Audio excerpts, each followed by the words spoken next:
શ્રી સ્વામિનારાયણ ભગવાનની જય.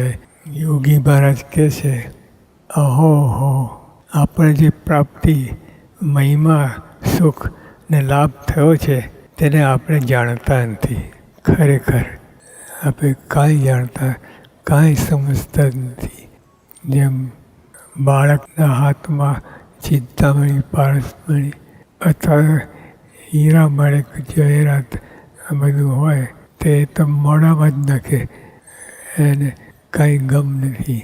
એમ આપણે સ્વામીએ કહ્યું કે આપણે આ જે પ્રાપ્તિ થઈ છે એને કાંઈ જાણતા નથી. નહીં તો એનો કેફ કેવો હોય. નહીં તો અંતરમાં પ્રકાશ થઈ જાય. બહાર તો પ્રકાશ ઘણો છે બધો આખી દુનિયામાં, પણ અંદર પ્રકાશ થવો જોઈએ. અને પોતાના હૃદયમાં પ્રકાશ થવો જોઈએ. બીજાના હૃદયમાં થાય તો એ કાંઈ કામનું નહીં. આપણે બધા એકાંતિક થયા અને તમે ના થયા તો શું પાક્યું? અને તમે થયા અને બીજા થાય કે ના થાય એ કેટલી મોટી વાત છે. એટલે સ્વામી કહ્યું કે આપણે જે પ્રાપ્તિ, મહિમા, સુખ અને લાભ થયો છે તેને આપણે જાણતા નથી. નહીં તો અંતરમાં પ્રકાશ થઈ જાય, બ્રહ્મરૂપ થઈ જવાય. આ એનું પરિણામ છે. જે ખરેખર જાણ્યું હોય તો આ પરિણામ આવે.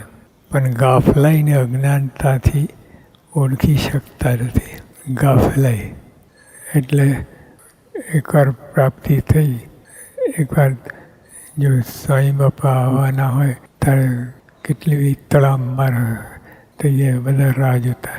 પણ એકવાર દર્શન થઈ ગયા પછી સ્વામીને ઠેકાણે અને આપણે ઠેકાણે એવું થઈ જાય.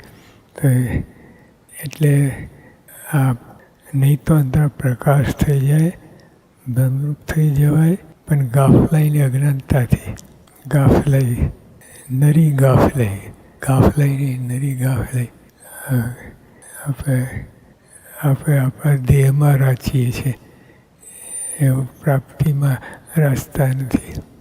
કેટલી ખોટ રહેશે.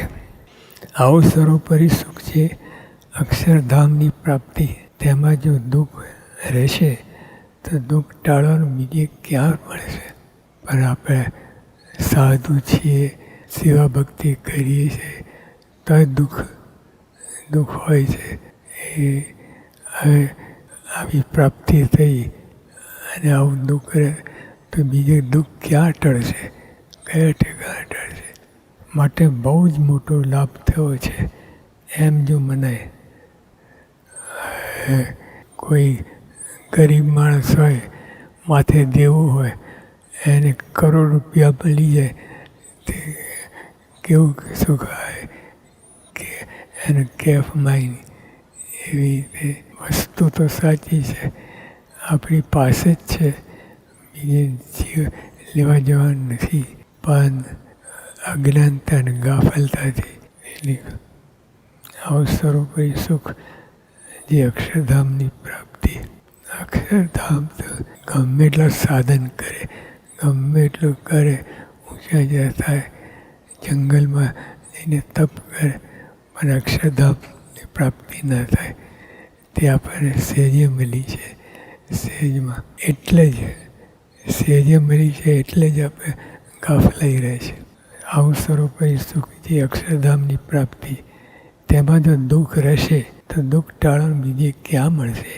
માટે બહુ જ મોટો લાભ થયો છે એમ જો મનાય. બહુ જ મોટો લાભ થયો છે એમ. આ અંતરમાં ધારવાની વાત છે. થશે એમ જો મનાય તો બીજું જોવા સમરવાનું કાંઈ ના રહે. બીજું બધું ફીફા લાગે. જો પ્રાપ્તિ સમજાય તો બીજા જોવાનું ટાળવાનું બધું રુચિત ન થાય, મન જ ન જાય.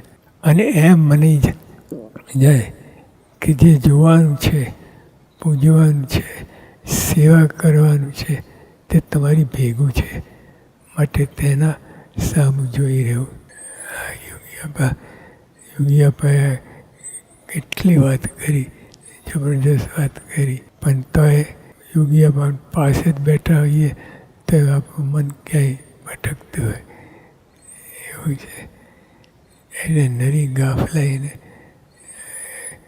એનાથી આપણે કાંઈ પામી શકતા નથી.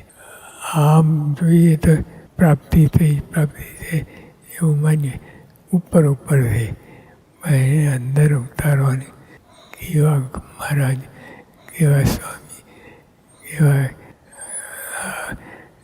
એને ખરેખર અંતરમાં આ ઉપરનો મામલો નથી, અંતરમાં તારે સ્વામિનારાયણ ભગવાનની જય.